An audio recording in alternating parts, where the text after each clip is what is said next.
এই পৃথিবীতে মানুষ দুই ধরনের ইনকাম করে থাকে। একটা ইনকামকে বলা হয় অ্যাক্টিভ ইনকাম, আর একটা ইনকামকে বলা হয় প্যাসিভ ইনকাম। অ্যাক্টিভ ইনকাম হলো এমন একটি ইনকাম, আপনি যতদিন অ্যাক্টিভ থাকবেন ততদিন ইনকাম থাকবে।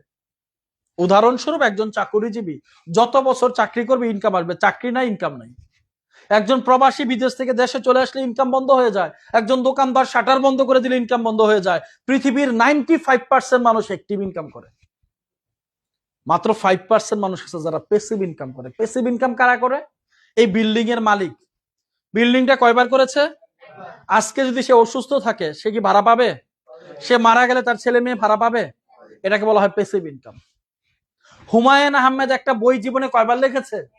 আজকে সে দুনিয়াতে নাই, এখনো তার বই ছাপা হয়, বিক্রি হয়, তার ছেলে মেয়ে ইনকাম পায়। ফেসবুকের মালিক মার্ক জুকারবার্গ যদি আইসিইউ তে ভর্তি থাকে, আমি আমার প্রয়োজনে ফেসবুক ইউজ করব, তার ইনকাম কিন্তু চলমান থাকবে। Yes or no? এক্সিলেন্ট ওয়ার্ল্ডের সুমন চৌধুরী স্যার একবার টিম ডেভেলপ করেছে। আজকের দিনে সে যদি অসুস্থ থাকে, তার টিম কাজ করলে তার ইনকাম কি আসবে নাকি আসবে না? আমি একবার কষ্ট করে টিম তৈরি করেছি, আমি আজকে চট্টগ্রামে, আমার টিম কি কাজ করছে কিনা?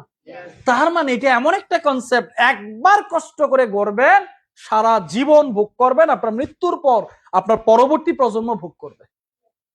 আপনাকে বুঝতে হবে। আমি এই বিজনেসটা করার পিছনে সবচেয়ে বড় রিজন ছিল প্যাসিভ ইনকাম।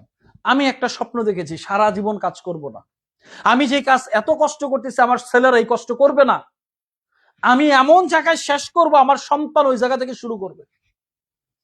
একজন চাকরিজীবীর বেতন যদি মাসে 1,00,000 টাকাও হয়, তার সন্তান 30,000 টাকা, 20,000 টাকা, 10,000 টাকা থেকে কর্মজীবন শুরু করতে হয়। বাট বসুন্ধরা গ্রুপের মালিকের ছেলে কিন্তু জিরো থেকে শুরু করবে না। তার বাবা যেই জায়গায় শেষ করবে, তার সন্তান ওই জায়গা থেকে শুরু করবে।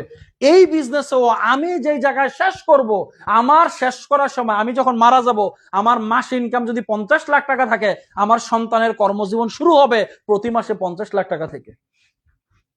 তার মানে আমি শুধু আমার ভবিষ্যৎ গড়ে তুলছি না, আমি নিজের হাতে আমার ভবিষ্যৎ প্রজন্মের একটা নিশ্চিত ভবিষ্যৎ এই সিস্টেমে আমি তৈরি করছি। আপনাকে রিয়েলাইজেশন করতে হবে। রিয়েলাইজেশন করতে পারলে আপনার ভিতরে এক অদৃশ্য শক্তি আপনি পাবেন। কাজ করে আপনি ক্লান্ত হবেন না। যখন আপনি ফিল করবেন আপনি কেন কাজটা করছেন, কাজের প্রতি একটা ভালোবাসা তৈরি হবে।